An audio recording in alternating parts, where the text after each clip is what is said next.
புண்ணியம் தரும் மகா சிவராத்திரி 15/2/2026 சிவபெருமானுக்குரிய முக்கிய விரத வழிபாடுகளில் ஒன்றான மகா சிவராத்திரியில் சிவனை வழிபட்டால் பலவிதமான துன்பங்களிலிருந்தும் விடுபடலாம் என்பது நம்பிக்கை. அன்றைய தினம் சிவபக்தர்கள் இரவு முழுவதும் தூங்காமல் கண்விழித்து இருந்து சிவநாமத்தை உச்சரித்தபடி சிவனை வழிபடுவார்கள். ஒவ்வொரு மாதமும் சிவராத்திரி தினம் வந்தாலும் மாசி மாதத்தில் வரும் தேய்பிறை சதுர்த்தசி நாளையே மகா சிவராத்திரி என்று போற்றி வணங்குகிறோம். மகா சிவராத்திரி பற்றி பல புராண தகவல்கள் உள்ளன. பிரளய காலத்தின் போது பிரம்மனும் அவரால் படைக்கப்பட்ட அனைத்து ஜீவராசிகளும் அழிந்துவிட்டன. இதையடுத்து அன்றைய இரவு பொழுதில் பார்வதி தேவி சிவபெருமானை நினைத்து பூஜை செய்தார். 4 ஜாமங்களிலும் இரவு முழுவதும் ஆகம விதிப்படி அர்ச்சனை செய்தார். அம்பிகை இவ்வாறு சூரியாஸ்தமன நேரம் முதல் மறுநாள் சூரிய உதயம் வரை பூஜை செய்த காலமே மகா சிவராத்திரி என்று அழைக்கப்படுகிறது. இந்த பூஜையின் முடிவில் பார்வதி தேவிக்கு சிவபெருமான் காட்சி கொடுத்தார்.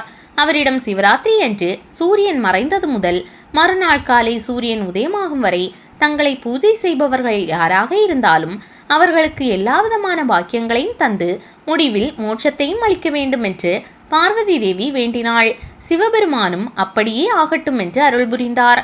ஒரு சமயம் மகாவிஷ்ணுவுக்கும் பிரம்மனுக்கும் இருவரில் யார் பெரியவர் என்ற போட்டி ஏற்பட்ட போது சிவபெருமான் அடிமுடி காண முடியாத ஜோதி பிளம்பாக உயர்ந்து நின்றார்.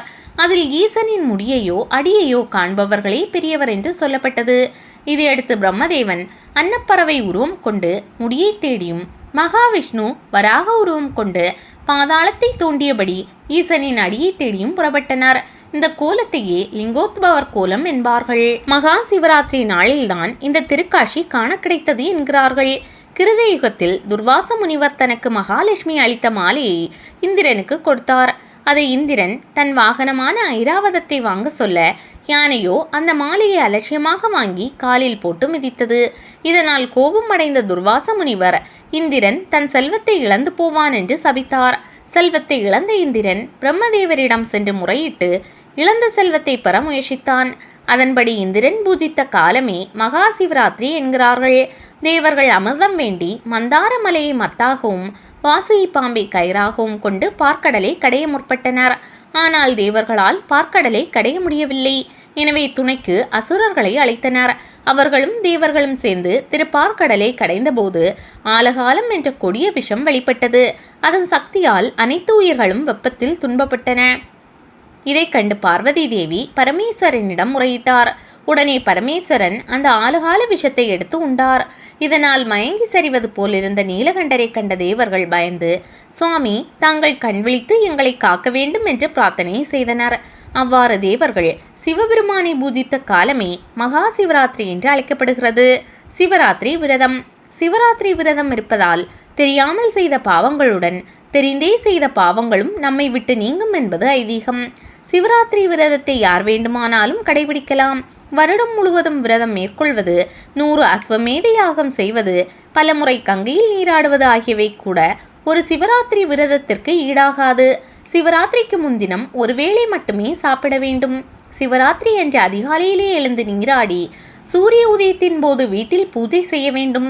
அதன்பின் சிவன் கோவிலுக்கு சென்று முறைப்படி தரிசனம் செய்ய வேண்டும்.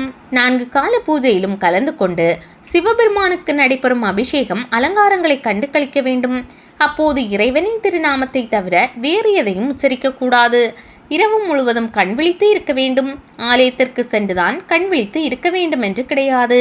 வீட்டிலும் கூட மகா சிவராத்திரி அன்று 4 ஜாமங்களிலும் முறைப்படி பூஜை செய்து ஈசனுக்கு வில்வத்தால் அர்ச்சனை செய்வது உரிய பலனை தரும். மகா சிவராத்திரி விரதம் இருப்பவர்கள் 5 எழுத்து மந்திரமான சிவாய நம என்ற சொல்லை 108 முறை அல்லது 1008 முறை உச்சரித்து பூஜிக்க வேண்டும். 4 ஜாம பூஜைகளும் முடிந்த பிறகு மறுநாள் காலையில் நீராடி இறைவனுக்கு படைத்த நைவேத்தியங்களை தானம் அளித்தும் விரதம் இருப்பவர்கள் உண்டும் விரதத்தை முடிக்க வேண்டும். தொடர்ச்சியாக 24 வருடங்கள் சிவராத்திரி விரதம் இருப்பவர்கள் சிவகதி அடைவார்கள் என்பது ஐதீகம்.